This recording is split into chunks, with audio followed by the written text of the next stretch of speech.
Every dog has its day, and this one is Angelica's. And today's a lucky day. She gets to be out of here today, huh?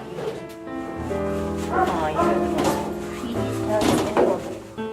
Angelica's 5 years old, and she is what is known as a lethal white Australian Shepherd, a breed born with a genetic weakness which robs the dog of sight and sound.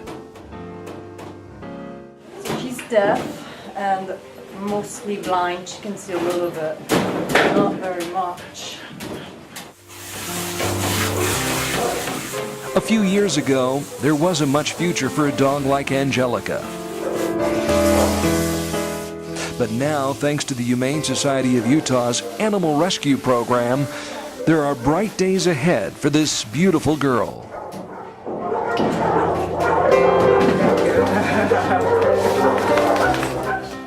Utah definitely has a tight rescue community, and we definitely work a lot with other surrounding states. Jessica and Swiss lead the HSU's animal rescue team, jumping on the telephone and networking with rescue groups in and around Utah to save dogs like Angelica.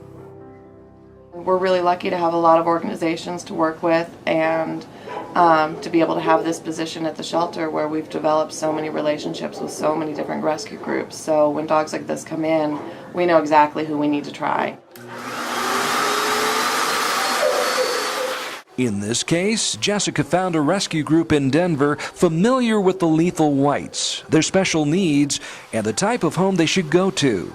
Now she just has to figure out how to get Angelica to Colorado.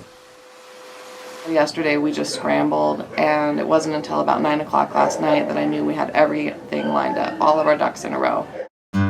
Jessica's found a woman in Moab who can drive Angelica and Ringo, a tiny Australian Shepherd, all the way to Denver. But first, they have to get from Salt Lake to Moab. And that's where Paul Zaccardi comes in.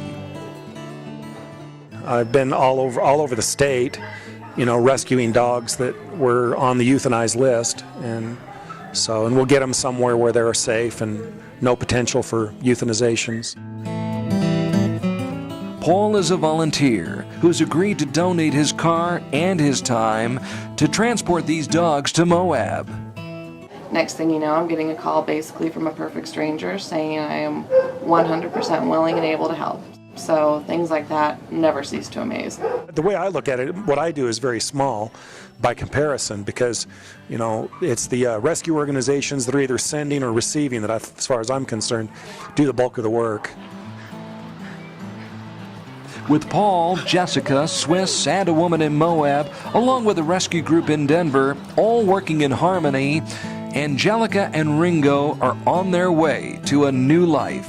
I have a heart for dogs. I love dogs, and there's a tremendous amount of satisfaction that you get from knowing that some of God's little creations are not going to be euthanized because I was able to assist in some way.